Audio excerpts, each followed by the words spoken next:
If you're someone who looks like they're holding it together on the outside, but inside you're battling self-doubt, self-criticism, or the constant pressure to be more, this episode is for you.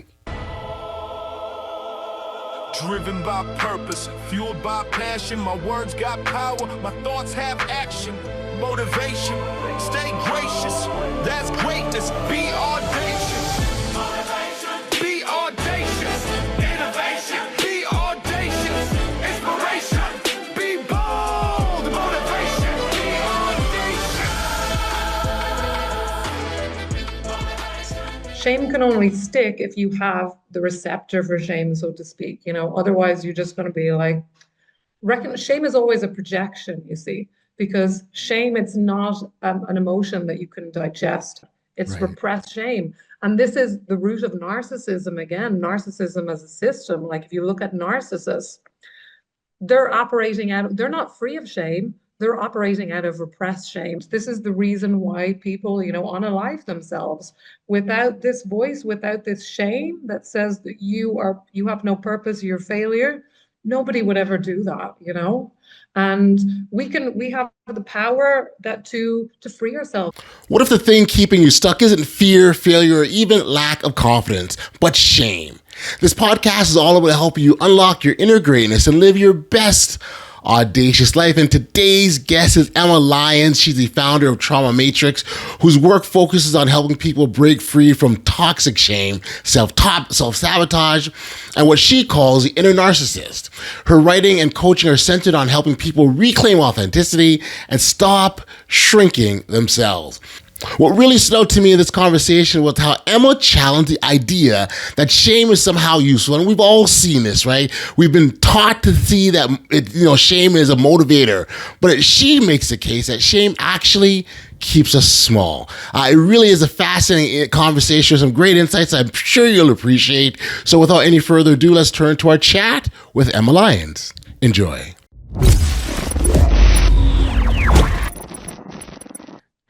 Hey, Emma, thank you for joining me here today on the Audacious Living Podcast. I appreciate you for taking the time to be here, so thank you. Thank you so much for having me, Audley. Great to be here. This is great to be able to share. I've oftentimes said that the opportunity just to engage in dialogues that potentially can help, other individuals, live their best audacious life is really a pleasure and a blessing to be a part of. And I just want to thank you for helping me kind of fulfill my own personal mission, if you will. Here on this podcast, we talk always and often about, again, that best audacious life. And we often use an analogy, kind of a pathway, right? We're all on our own individual pathway, and on that journey, it's got its own set of obstacles and challenges and pitfalls and roadblocks, and really it's incumbent on us to find, whether we go up, over, around, through, but to get to the other side, because kind of that's where the greatness of life lies for us. But we've got to go through some of those challenges first to kind of get there. And I know that you certainly help people work through their own challenges. Sometimes those are self-sabotaging things that they're actions or things that people do to themselves to prevent their own inner greatness or greatness from shining through. And so maybe as a starting point, I might get you to introduce yourself to our audience and talk about the work that you do and what's got you to the point that you're at now. Well, there's a lot to unpack there. I mean, the work that I do now, I work primarily with women, but not exclusively with women. And I help them to break free of shame, basically, because so many of us are operating out of shame-based beliefs. And what I've started to recognize is that shame, it's not a normal emotion, that it's always about control, and that there is no healthy form of shame. And this is believe it or not, this is kind of a revolutionary perspective, because we're taught by the conventional wisdom, even up to psychotherapy, there's this idea of healthy shame. And the thing is, shame, it's the opposite of being authentic. Shame makes you wear a mask. Shame makes you shrink. And shame is not a normal emotion. It's a toxic cocktail of self-loathing, disgust, anger turned inwards, shrinking, wanting to disappear. It's a real, when shame takes, I don't know if you've had like a shame attack. I certainly have. Yeah. Like it takes over your body like nothing else. Not even fear comes close. fear, anger, all of these kind of uncomfortable emotions, they have a positive purpose, like fear, oh my God, there's a car, there's something dangerous happening, Right. go in the opposite direction. It has a Right. positive purpose. I get that it can get out of control, but anger, somebody's crossed a boundary. I need to tell them no. This Right. is what anger is for. Hmm. But Hmm. shame, it has no function whatsoever, Audley. Nothing good. The only thing that shame does is it keeps you small, it controls you. And the only person that it serves is the person who's in charge up at the top and wants to keep you small. And what I've realized is that our world, especially the Western world, it's completely like it's a narcissistic template, and we worship narcissists. All the governments are narcissists. And shame is the kind of currency here. It's the kind of coding system which makes all this go. And we internalize that too. We Right. internalize it, and it's called the inner critic. And we're taught that this thing causes us to self-sabotage and procrastinate and people please and all these things. And all it is a shame voice. And we're taught to believe that this thing is trying to protect us, that it's trying to keep us safe, that it cares about us. But no, it wants to destroy you, just like the narcissist outside. And we're told to take this thing to therapy to send it healing, even Right. though it's a parasite. It's a parasite. It sucks your energy. It's like a light bulb. It's got nothing without you. And when you perform for it, when you argue with it, it just gets stronger and stronger. And Mm. this thing can metastasize into something really Yes. malignant. This is the reason why people, unalive themselves. Without this voice, without this shame that says that you have no purpose, you're a failure, nobody would ever do that. And we have the power that to free ourselves of this shame Yeah. because it's something that we've internalized. And the more we free ourselves of this shame, this inner narcissist, as I call it, we immunize ourselves from being shamed by someone on the outside. I was on a podcast a couple of weeks ago, and this woman was talking about her aunt when she was a child. She was a little Hmm. bit chubby, and they were eating ice cream. And some guy went up to them and said, "You shouldn't eat ice cream, you're going to get fat." And these girls, they laughed in his face. Just think of how shaming that could have Yeah. been. But Totally. they laughed. And this is the thing. For someone to experience shame, if someone's trying to shame me, I need to have that little hook. I need to have that narcissistic voice that says, yeah, I do have a big nose. Yeah, I do have big And thighs. what? Right. Whatever the BS is, in Yeah. order for you to experience shame, you need that inner narcissist to have the hook to agree. Otherwise, you're just going to be like, return to sender, or return your projection to me. And this is real freedom, and this is something that we can do. We don't need other people to change. We Yes. can unhook ourselves from this shame voice. And there's no confusion. Like your protector, your guardian, your higher self, whatever you want to call it, Hmm. it will never shame you. Right. And this inner narcissist, that's how it operates. That's how Yep. it controls you. It shames you all the time. It utilizes shame as the currency, just Yes. like the narcissist. And believe it or not, it ticks all the boxes of the narcissist. It's grandiose, it's Yep. shaming, it's controlling, but the call is coming from inside the house this time. That's the only difference. Mm.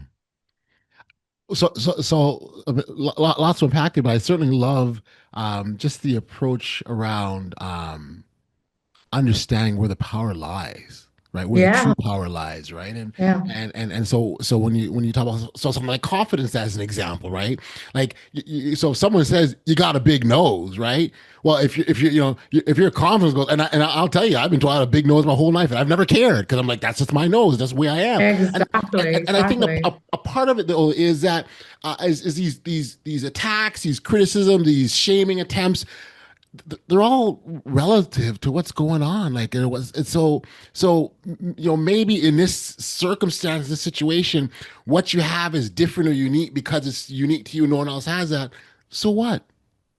Right? Exactly. So So what? what? And I don't want to minimize the way people feel about it, but I think what's happening is there's a lot of emotion put on what other people think about who they are, and that's a slippery slope for sure. And why is that? I'm going to sound like a broken record, but it's shame. Shame is Mm, the reason why that sticks. Shame can only stick if you have the receptor for shame, so to speak. Otherwise you're just going to be like, Shame is always a projection, you see, because shame, it's not an emotion that you can digest. And this is why I have such a problem with this, saying, sit down with your shame, experience your shame. Shame is not like a normal emotion, oddly. It's Mm. not, like I said, you experience anger, you sit with that, you feel the anger, then Yep. you come to grief, you experience something underneath it. It's like cover for fear or something else, Yep. right? But with shame, that's not the case. You sit down, you marinate in the shame, It just you gets worse. more power, it gets worse. It's a bottomless pit of shame. There's Right. nothing underneath that except more shame, deeper shame. Yeah. That's death. It's literally one step up from death because shame tells you you might as well be dead. Yeah. That's what it does. It Yeah. makes you shrink and feel worthless and powerless and hopeless. And we're kind of gaslit to believe that it's good for you. Even if you look at the English language, oddly, you have no shame. This is a slur. This is an insult. You're shameless. You're shameful. You can't Right. have little shame and you can't have too much shame. And when I call someone shameless, it's because they're acting in a way that I consider inappropriate. It's not that they're really free of shame. No, it's objective. They're normally, usually 99.999 times out of 100, they're actually acting out of repressed shame. That's what it's really about. It's Right. repressed shame. And this is the root of narcissism again, narcissism as a system. Like if you look at narcissists, they're not free of shame. They're operating out of repressed shame. And this is why, when people criticize Donald Trump, he gets so offended. That's not real confidence, that's shame. And Mm. that's the driver for narcissism. So shame is really the root cause of all of this. And once we need to dismantle shame in order to be free. But we live in a Gotcha. real shaming world, and you have right now you see it in the collective. It's like fractals. Yep. We internalize this voice. It's in our families. We have the scapegoat who gets the shame from the dysfunctional families, the enabler, Hmm. the narcissist, or the, even if it's not a narcissist, the dysfunctional kind of boss of the Yep. family. That's how dysfunctional families work. And within the States, they've estimated that between 7 and 8, 70 to 80% of families are dysfunctional, right? So think about Wow. that for a second. That's high. That's like a very high percentage of families are dysfunctional. So they're operating, dysfunctional families need a scapegoat.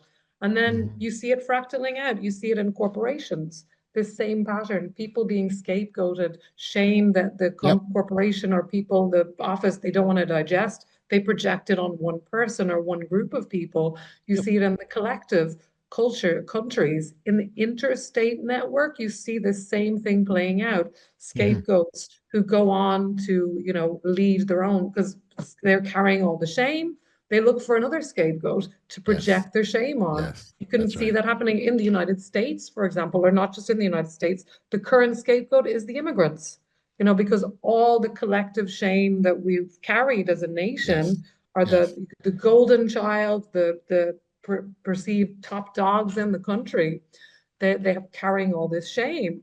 Oh, it's the immigrants' fault. Yes. So That's they right. project it on them. Let's get rid of the Yeah. immigrants and then we'll feel better because shame is not digestible. And like if you look at the example of Israel, that's a classic example, former scapegoats who are Hmm. now, actively projecting all their guilt and shame on to another collective and Yep.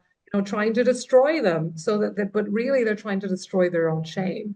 And it doesn't work like that, because they have all this unprocessed stuff. So this is exactly how the empire works. Yes. And was Black African Americans, Africa, they were the scapegoat, they still are the scapegoats to a Right. degree. So we carry it on lots of different levels. If you're a woman, women have been scapegoated by the Mm. patriarchy. Mm. All of, oh, the sexual desire, it's the women's fault. We got scapegoated for that. Right.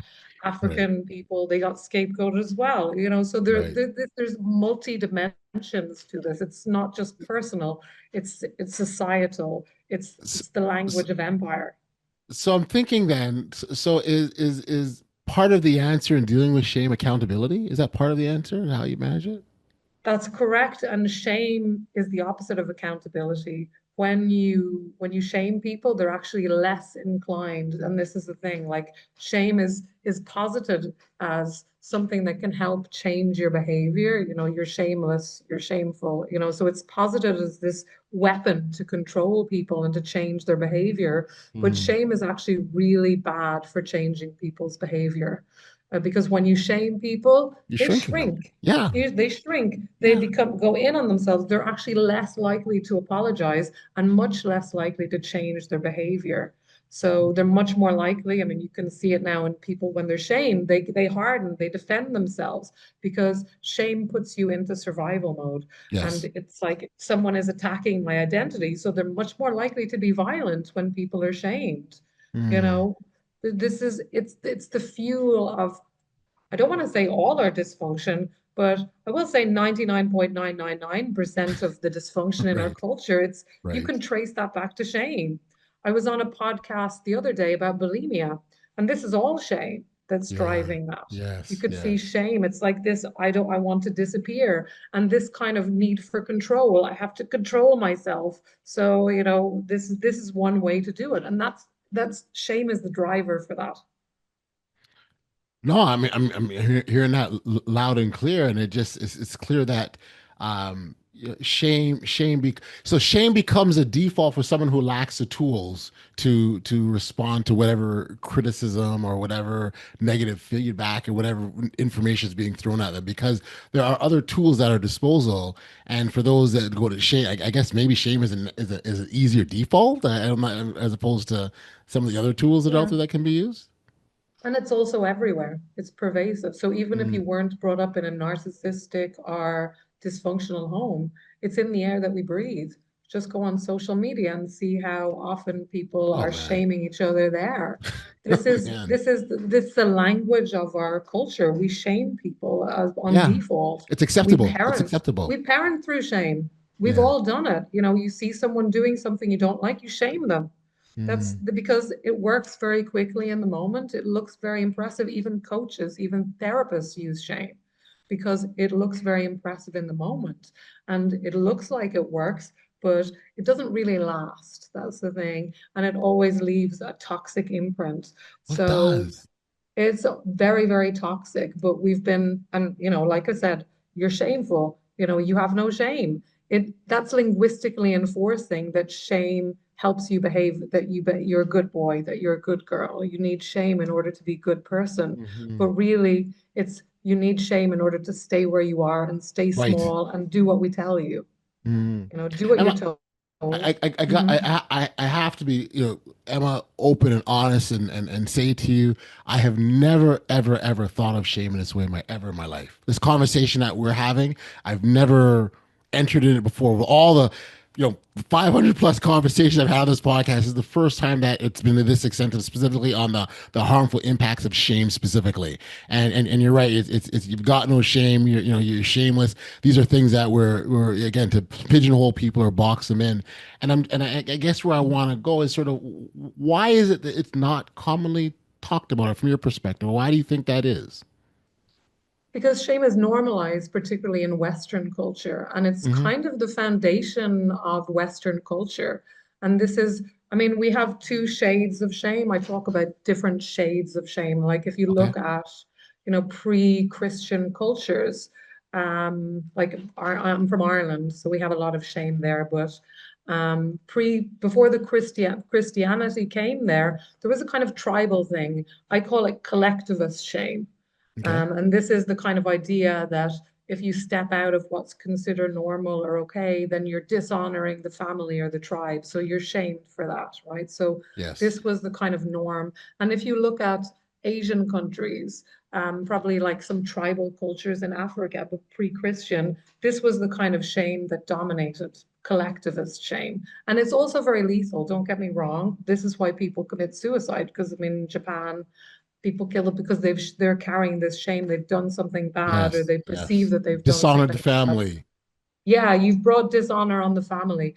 But again, it's something that you've done, not who you are. So Mm. this is important because when we look at Western culture and this kind of Christian idea of shame that was introduced by Christianity, this idea of original sin. You know, you're a sinner and you have to forgive. Now, this is the cornerstone, the foundation of our culture. Even if you're not Christian, it's the foundation of our entire culture. The Hmm. idea of original sin doesn't matter if you're Christian or Protestant, that shaming is there, right? It's just like slightly different in the way it manifests. So this is what I call individualized sin, individualized shame rather. Shame. Hmm. And it's different shade than the collectivist kind of shame. And I would argue it's much even more malignant because it's like you're bad because of who you are, because you were born, Right. and there's no way you can get out of that. You can't change your behavior and get free of shame. You are shame. You're ashamed because you're human. This is what we're told. And if we look at like you're a sinner and you have to forgive, this is the ultimate double bind, oddly. Like Mm. you're a sinner and you have to forgive. Like what does that mean? You can't ever escape from that double bind. You're stuck forever and ever. Amen. Mm. Got you. So then let's talk about how we combat that or how we overcome shame. Is it simply just a matter of increasing your confidence, being more confident, or is it deeper than that? It's deeper than that because if you just bring in the confidence, I mean, this is what narcissists do. They just bring in it becomes a facade. Okay. Because if you're carrying all this unprocessed shame and you've repressed shame, that's the definition of narcissism. You're wearing a mask of false pride and false confidence, but really you're operating out of a lot of shame. So we need to release the shame. And that's the real trick, because otherwise you're going to be operating out of shame and it's going to be like false pride that you're operating out of. Got you. This is like the driver of narcissism. Like real confidence is, oh, you've got a big nose, or you're criticizing my political ideas. And I'm like, oh, but don't care that you're allowed to think that, no problem. But narcissists, they react, they get defensive, they get angry because it's triggering their repressed shame that's still unresolved inside them. And this is the definition of narcissism. So no, it's not just a case of bringing in confidence. You've Hmm. got to clear the shame as well and dismantle the shame. Okay. First step is really recognizing that shame has no function, that shame Right. is Labeling it like, really, labeling it is like this is what it's almost like creating that awareness that it's actually there, what it is that's there you're dealing with. yeah, exactly. Recognizing this is shame. Right. This voice is shaming me now. This is not good for me, you know. But we're taught that shaming makes you better. If you look at the hustle culture, because this affects men and women. I mean, women kind of more overtly. Women suffer from imposter syndrome. What's that? That's shame. Mm. Procrastination, perfectionism, people pleasing. It's all a shame. These are symptoms. And if you're just trying to deal with the symptom, Right. it's not going to Right. last. Your Right. your your your cure is not going to last. Right. Shame is going to pop up again, and maybe in a different, more malignant form. That's how it works. So a lot of this kind of therapy and healing and trauma, it's just like because shame is so normalized. It's like they're operating inside the shame of cage, the cage of shame rather, and where shame is normal, they think shame is inherent to the human condition, and I say Yes. absolutely no. There have been civilizations that not the like it's not just Christianity that had this kind of narcissistic culture to it. All these kind of pyramidic empires, even the Aztecs and the Incas, they were narcissistic cultures as well, but now we have like the ultimate like late stage capitalism form. It's Right. like the next level of It's shame-based It narcissistic evolved. It cultures. evolved. Yes, it evolved. Yeah, it evolved and metastasized, and now we have this, the United States, the ultimate, and Israel, the ultimate kind of narcissistic empires that are kind of dominating this narcissistic, because all the governments are narcissistic, all of them. They're just Mm. on different slightly, they're more covert or Yeah. more malignant or operating in different fields. And yeah, so it's everywhere. We've got to dismantle this system, and it starts from dismantling the shame within ourselves, like recognizing that shame is everywhere. We're Hmm. told that it makes you a better person. we're told that it makes you better, and it's a lie. It's total bullshit. Shame doesn't make you better at anything, but No. it might look impressive in the moment. The hustle culture, you got to fight, you got to hustle, you got to prove that you're this manly, patriarchal shame. You got to prove that you're a man. Shaming. It's shaming. It Right. might work in the moment, but toxic, toxic, Yes. toxic in the medium to long term. So, but I do have a system for breaking up with shame, and I can go Yeah, through that. please. Yeah, yeah, please. Yeah. Well, dismantling is important because I think that, like, again, I would imagine that the first step is identifying this is what it is. And yeah, in This fact, is I've what it got is. a shame issue, if you will. Yeah, and we all have it. We all have it. I Right. don't believe that there are people, particularly in Western, if you're from Western side, or even if you're not, if you're on planet Earth, chances are you are operating out of shame on some level because it's normalized everywhere. You Hmm. know, even people who talk about shame, Brene Brown, she says that if you don't have shame, then you'd be a psychopath. So this is the kind of, again, she's operating from this idea, normalized, where shame is normal. Shame is Right. like, we need shame in order to be a good person. And I'm saying, I'm calling bullshit on that idea because I believe that it's totally false. Shame Right. does not help you be a better person. It does not change. There is no evidence that it helps you change your behavior. On the contrary, it helps you stick in where you are and put your feet in and not change. So it's not a good driver for behavior Right. change. It's actually, Mhm. we need more empathy. That's what we need. And Yes. shame, when it hijacks your body, it actually inhibits your ability to empathize. So no, this is false idea that we need shame in order to not be a psychopath. Narcissists are operating out of repressed shame. Right. Psychopaths, maybe there's something else going on, but I believe that there's probably shame there if you look deeply enough. Yep. But narcissism definitely is driven by shame. So why are we trying to say that little bit of shame is good for you? It's Right. completely false. Right. They're all talking from inside this It's inner. shame normalization paradigm, and Right. it's completely wrong. When you look Right. at the facts, it does not stand up to the facts at all. Shame's never made us better. And it's never made anyone better. Maybe in Right. the moment it's made you behave better for somebody else's comfort, but it doesn't make you a better person. And this is the thing, we're kind of gaslit to believe. I was talking to someone the other day and he was told by his therapist, oh, it's good that you experience shame because you've done some terrible things in your life. So this is how normalized it's been. Shame is a sign that you still have a conscience. It's just Right. it's just Right. ludicrous, but this Right. is this is the extent to which shame has been Yep. normalized. Yep. And we're Mhm. taught that it's good. If you've done something terrible, oh, as long as you shame yourself, that still means that you're a good Yeah. person. It's Right. just Right. backwards, back to front. Right. People don't change through shame. Our prison system is very shaming, and Mm. people go out and do it again, Right. all the Right. time. It Right. doesn't Right. work. Right. It does not work. There is no evidence that it works, but our culture, the pervasive paradigm says that it does. So it's what we believe. And you, So you said something earlier that I absolutely love, and I think is so so true. Is like you're focusing on the wrong thing. We're focusing on the act as opposed to the individual, right? We minimize people, and make that so this thing that they've done, they made it about them as opposed to that something that you did. And so yes, I faltered and I did something, and maybe I was wrong. That doesn't mean that's who I am, and that's kind of what we see, exactly. right? And that's guilt. That's guilt. Right. Guilt means you feel bad because you've done something bad, Sure. right? So you can you can defend guilt and say maybe our culture now we need guilt in order to as a good, but you don't need shame.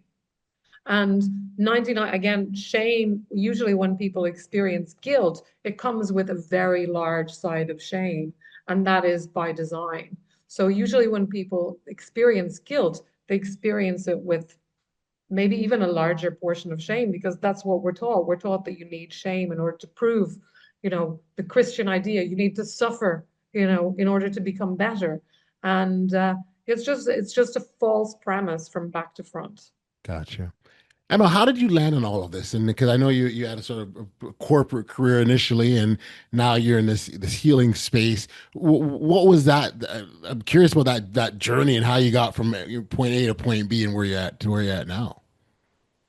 Well, I recently discovered that I mean I I thought my family was normal growing up, you know, Okay. and Don't we all? I yeah I had an I life put a gave me a broken leg, and I started to realizing um, that I had been the scapegoat within my family system, that my mother is, shows many, pretty much all the signs of covert narcissism, and I had been selected as the scapegoat of that system. So that means you carry all the unprocessed shame of the family. It's all kind of projected on you. And from a young child, I'd been suicidal, I thought I was the problem. I didn't internalize all these beliefs. I'm Yep. ugly, I'm stupid, I'll never be successful, and I hate my body, all of that stuff, all this shame. And for the longest time, like I was doing all this healing work on myself. I studied law and human rights and all that. And then I realized that that wasn't the right path for me. And I found healing, these healing tools, and they really helped, but nothing really changed. It was like I'd feel better for a while, and then I'd Right. revert back to kind of my original state. And nothing really changed until I uncovered the truth about my family, and that I had been the scapegoat, and that I had been carrying all this shame, and started to dismantle this for myself, that things really started to fall into place, if you like, and I started to Hmm. reclaim your power, because you can't reclaim your power when you're carrying all this shame. Like, shame is the opposite of authenticity. You can't be Yes. authentic when Right. you're carrying shame. It's Right. impossible, because shame is inherently hiding who you are. You're not good enough. You're not worthy. And when you're carrying that, you can't show up as who you really are. You can't even know who you are. And this is the thing. Most of us are carrying so much shame and so much trauma from our childhood, and we Yep. think that's our personality. Oh, I'm just shy. Oh, I don't really like criticism. These are all trauma responses, and we Mm, think that's yes. we think that's our personality. But no, it's because you're operating on trauma. You're operating on trauma responses, and you don't know who you are underneath that shame. Yes. So we need to go to the heart of this, and that means dismantling shame. Yes. And I Yep. was going to go through this system, but then I got Yes, please sidetracked do. on We something got else. somewhere else. I want to go back to that because it's interesting. Okay. So I have an acronym, B.R.E.A.K. So B.R.E.A.K. Okay. And this is what happens every time, shame attacks, the shame voice, or, it's not even a voice. It's like it takes over your body, your body shrink, Yep. you turn red, I mean, as a child, I felt it a lot. Your body just contorts and contracts. But the first thing is you've got to break the trance, right? So recognize that this is not your voice, this is not your energy, this is like a spell that you've been under. And that's the Mm, perfect analogy. it It's is a a spell. pattern, it's a trance state. So you've got to catch it, interrupt it, don't name it. This is a trance. And that automatically disrupts the loop instantly. So that's step one, that's B. Then you go on to R, and R is refuse to engage. That Okay. means you don't fight with it, you drop the rope. You don't argue with the trance, right? You just say, Right. Dr. Ramani, who's the expert on narcissists, she talks about deep. Don't defend, don't engage, don't explain, and don't personalize. Drop the rope. Just say, not today, Satan, not today, Mm, bitch, not today. mm, That's R. Then you go on to E. E is expose the lie. okay. So call out the shame-based programming. What's it saying? That you can't do it because you're a woman, because you're black, brown, because you're race, Right. because you've got a big nose, whatever it is, Right. for the bullshit that it's spouting. Recognize that this is shame-based programming. It's not true. This is Mm, control. It's not your story. And really speaking that truth disarms yes. its power. Then you want to go to A, which is anchor in truth. That means, because shame, like I said, it's the ultimate hijack of your Yep. body. You've got to come back to your body, feel your breath, plant your feet, say your name, the year, and really remind your nervous system, I'm safe, I'm Who sovereign, you and are. I'm, Yeah.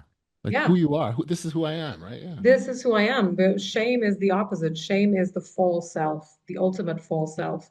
And then K. kick it out, shake it out. You can actually physically stomp that thing and just say, this is not mine. So that's the break system. And it does work if you use it. But so many of us, we've been practicing shame and giving energy to shame for 30, Yes. 40, 50, 60 years. Yeah. So we've been feeding it. And it's Right. got a lot of energy behind it, but we can start breaking that trance now. And it starts with recognizing that it's a parasite and that it has Right. no power on it has no power other than the power that it extracts from you. Yes. And you have to be able to recognize what it's doing to you negatively. I think for some people, Yeah, unless they recognize that this is hurting, they're better off just doing nothing and leaving it the way it is. And it's just this is what I've always done, and this is what it's got me this far in life. I'm good now, kind of a thing. Not recognizing that there is the self-sabotaging that's eaten away from the inside that you don't even recognize. And so I think that really is key. Again, we talked earlier about knowing what it's doing to you, because that is yeah, motivation enough to change. If you know that it's that preventing is, you yeah. from living the life that. So on the spot, we talk about living that audacious life. If you know that shame is preventing you from living that best audacious life that we talk about, And then you'll that's do the something only about it. thing that stops people from living their audacious life. I mean, it might sound simplistic, Yep. but it is Not shame at that all. stops people from showing up as who they are, from knowing who they are. This is the root cause, you Yeah. know. When people try to manifest a better life and do all the affirmations, the secret or whatever, it didn't work for a lot of people. Why? Shame. They're carrying Mm. shame. They didn't Shame will address the not issue. let you manifest your because shame says you need to shrink, you need to stay who you are. And even if you're not consciously aware of that shame, it's going to keep you down. It's going to keep you in your box. That's the Yes. only thing that shame does. It does nothing good for anyone. So if And yeah, someone is recognizing that is key. You got to right. recognize that shame is not useful. It's Yep. normalized, but our world is toxic, right? You got to Yeah. recognize it's normalized in our toxic, super, super toxic society. It's a Yes. weapon of empire. Mm. What the empire comes in, it Yep. shames the people who are there already, the indigenous people, the black people, the brown people, wherever. We know best. That introduced this shame, and it's the perfect weapon of control. And the fact that we internalize it, then I call it the inner narcissist. Okay. We internalize that jailer. We don't need anyone going around saying, you must stay where you are. We've got that voice inside our head. Perfect. Nobody needs to keep us in our box. We do it to ourselves. But Themselves. we can also reclaim our freedom by kicking out that narcissist out of our head and reclaiming we really are. So if someone comes to me and says, "You have no shame," I should say thank you. Right? Is that Exactly, exactly. My program, I have a 6-week program. It's called Reclaim Your Shameless, you know, because shameless is every other word that ends in LESS. You're homeless, you're hopeless. It means you have none of that thing. But yes. when we call someone shameless, they are operating out of shame, Yes. guaranteed, you know? So Yeah. yeah, reclaim your shameless. That's the only way you can find out who you are and start I love that. living that big, hairy, audacious life that you've been dreaming of. I love You've got it. I to love drop it. the shame. I love it. And I do love the direct connection to authenticity because it allows you to be truly who you're supposed to be, Yeah, as opposed to the mask of something or someone else. Um, I would imagine when you start to unpack and deal with the shame, you realize that you're a whole new person. You're going to realize things about exactly. yourself that you probably didn't know existed. I'm curious if you have any clients that you've worked with, some very stories that can further illustrate this that saw a transformation just because they dropped the shame.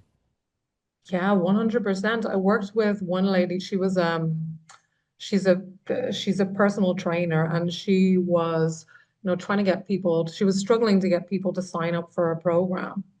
And people used to, argue with her, try to negotiate with her on prices. She was really struggling. After I worked with her on this exact issue, she was found it so easy to get people. She actually tripled her investment. And the biggest surprise of all is that when she was on calls with people, not one person tried to negotiate with her on the price. And she was following the exact same script, oddly. She did not change the words that she was saying at Okay. all. What changed was what was going Sure. on inside her. Mm.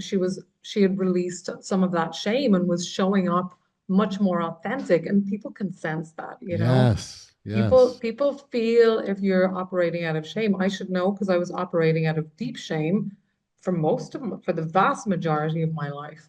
Yeah. And you know, babies don't experience shame. Shame is taught. Shame Yeah. is taught. And Mm. it's not true. It's never true. And we've got to stop shaming ourselves and dismantle this inner narcissist. That's really the first step Yeah. so that we Yeah. can find out who we are and change the world with this dismantling shame, it's not just personal. It's Yes. this can change the world because shame is the driver for so much harm that is happening, if not all of it. It's the driver for so much harm and damage and toxicity Yeah. out there in the world. And you can start by yourself. Yeah. You don't need to change the world. You can Yes. dismantle the shame that you've Yeah. internalized and Because others reclaim will your see it. shameless. Because others will see it. To your point earlier, right? Like others will see your true, authentic self shining through. So you work on yourself as a starting point. Yeah. And, you know, you've got to drop the shame. That's step one. And, you know, I've done lots of healing, I've done therapy, and nobody's really talking about this piece. And, you know, if you're carrying, like for me, I did lots of therapy and healing and all kinds of things. And it was just like, you know, doing feng shui in the living room when the house is on fire, you know. uh, Moving the furniture on the Titanic, you know, it might look a bit better, feel a bit better for 5 minutes, but Right. ship is still going down. You're still sinking. The Right. trajectory hasn't changed. Right. So dismantling the shame is the only way that we can Mm. change the trajectory of our lives. So I get people coming to me who have tried everything, who've done all the therapy, but Yep. who are still stuck, and it's always shame. Mm. Shame is the problem. Shame is the problem for all of us, you know. Right. It's Right. just a matter what level or what degree are you aware of it? And Yes. so, you know, but it's we live in such a shame infused society that Yep. we can't help it. We take it in, we absorb it. Our parents were shamed, they shamed us, we Yeah, they shame taught other us like people. It's yeah, passed on, it's taught. like I think of you know example like you know say a little boy is being scolded, they'll say, hey, well, you know, do you want to, you know, what you're doing, you're being a bad boy, and that shame to make them like this again, they're doing this thing and they're attaching that to their identity, right? And that's where the Exactly. shame is happening, and that's what we need That to be is mindful of. shame, yeah. And we're teaching it to us. So as a as a young boy, this, you know, little Timmy is being taught this, and what does he do? He thinks that's what it is because it's normalized, as you said earlier, and I agree with Yeah. you. You grow up to become an adult, and that's how you move through the world. And if you have children, what do? You teach them the same thing that you did. You shame them because that's how you get them to behave quickly. Mm, Bad girl, bad boy, you know, where you've just done something bad, you know, it's okay. We all do bad things. We all sure make we do. mistakes. That doesn't make you a bad person. Right. And that's what shame says. Shame says you're bad. And guilt says you've done something bad. So when people defend shame, like I said, inevitably they're conflating guilt and shame. Yeah. And you know, we don't need shame in order to be a better person. We need accountability. That's right. That's what we need. And shame prevents accountability, like we talked about earlier. Mm, So why are we using that to try to change behavior when it doesn't work? It's just right. it's toxic and dysfunctional. There's no other way. It's illogical, but Right. Yeah. it's Yeah. taught and it's Yeah. infused into everything. Yeah, I think that speaks to how deeply rooted it is, right? Like it's just so Absolutely. part of everything that we do, and it's and again, and as you talk, I keep thinking of more and more examples, like, oh yeah, that is, you know, and so conversations like this are important because it helps people to recognize which is a starting point. You got to recognize it. Some people recognize it, label it, and then you go, okay, now I know what, you know, what can I change? How can I kick it out? How do I evict that inner narc? Like that's really the, you know, the next steps. But recognition is the first piece. Absolutely. But it doesn't stop there. You've got to No, actually take some action because this thing isn't going to go away on its own. no, no, not at It's all. not. It's Not at not. It's all. going to be reinforced because it's, you walk around in society, it's going to get reinforced. Advertising, everything is telling you you're not enough. You are not enough. You've got to buy this thing, do this coaching program, do that thing so that you can be enough. So Yes, again, it's a very powerful marketing tool. Shaming people gets people to do what you want. that's right. And once you open this up, once you start seeing this, you can't unsee it, That's right. That's right. you That's right. can't unsee this. But this is the way like I said, this is the coding system. This is how our society operates through shame Gotcha. directly. There's no there. Once you see it, you can't unsee it. But that's what's happening in everywhere.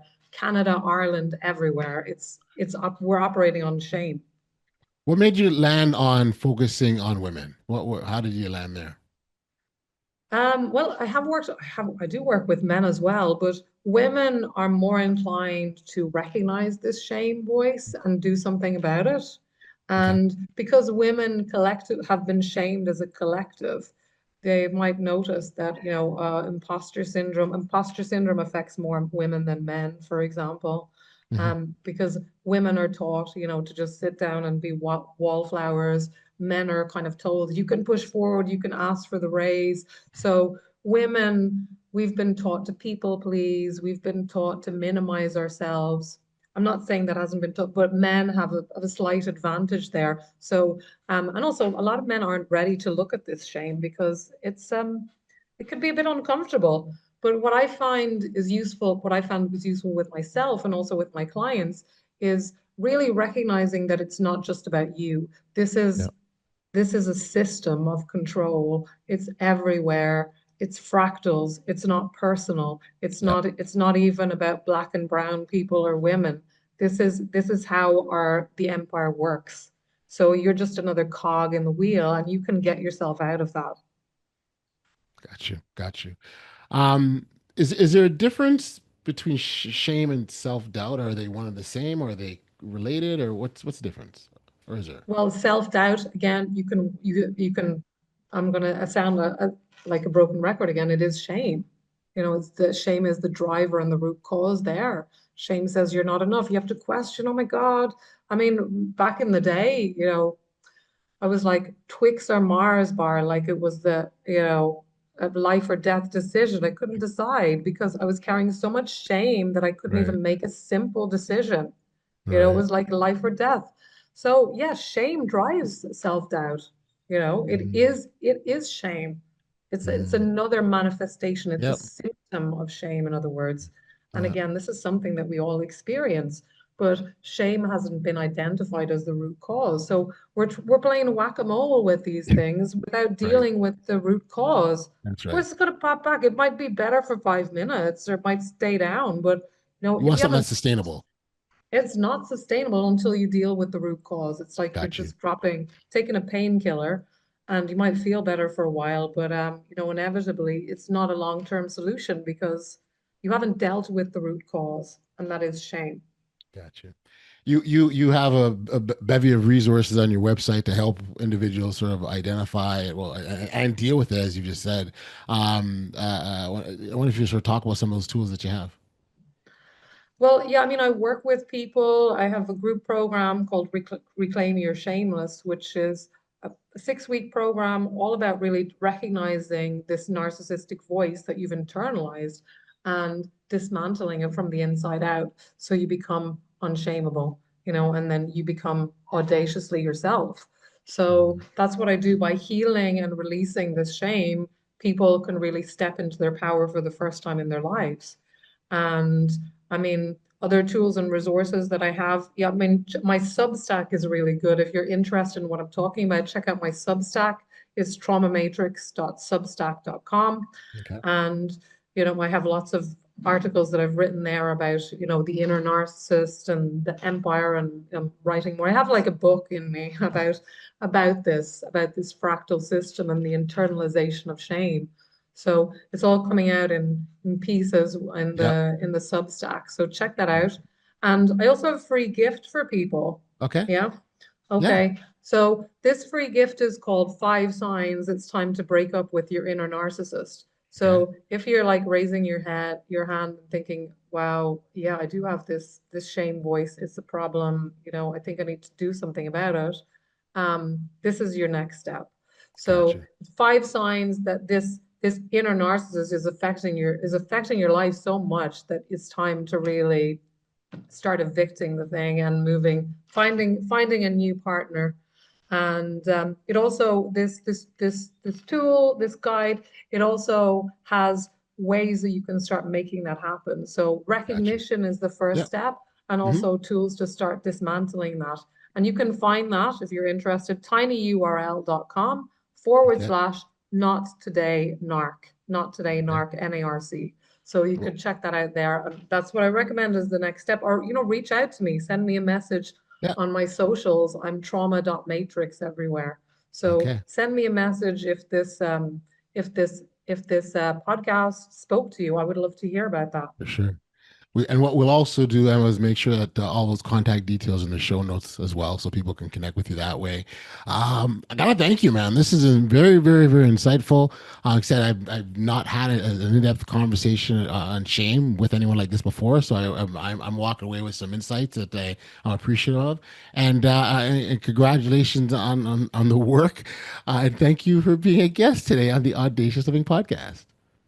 Thank you so much for having me, Audley. Great. I'll stop that there.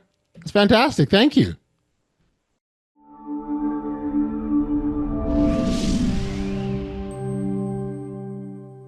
All right, welcome back to the podcast. I've got to say, the moment when Emma said that if someone tells you that you have no shame, maybe the right response is thank you.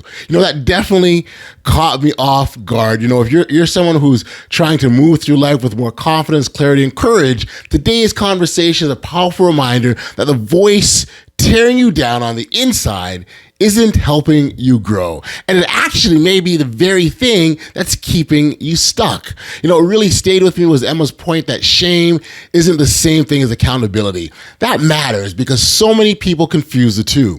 We think being hard on ourselves is how we improve, when in reality, it's often just keeps us hiding and hesitating and second guessing who we really are. Freedom begins the moment you stop shrinking to fit in. It's time for an audacious insight, a quick look at something happening in the world that reflects the power of bold thinking and intentional action. When Lizzo built her platform around self-love and body positivity, she challenged long-standing beauty standards in the entertainment industry. Despite criticism and public scrutiny, she continued to show up fully as herself, unapologetically and consistently. And the lesson is simple. The moment you stop seeking approval is the moment you step into your real power. Make sure, that you connect with Emma Lyons directly. She's doing some important work around shame, authenticity, and healing. And we'll include all the links in the show notes so you can learn more about her and her work through Trauma Matrix, as well as her writing. If this conversation resonated with you, share with someone who needs to hear it. And if you haven't already, make sure you're following the podcast and be sure to leave a review to help it grow. Thank you so much for taking the time to be here. And until next time, live life audaciously. Driven by purpose, fueled by passion. My words got power, my thoughts have action. Motivation, stay gracious. That's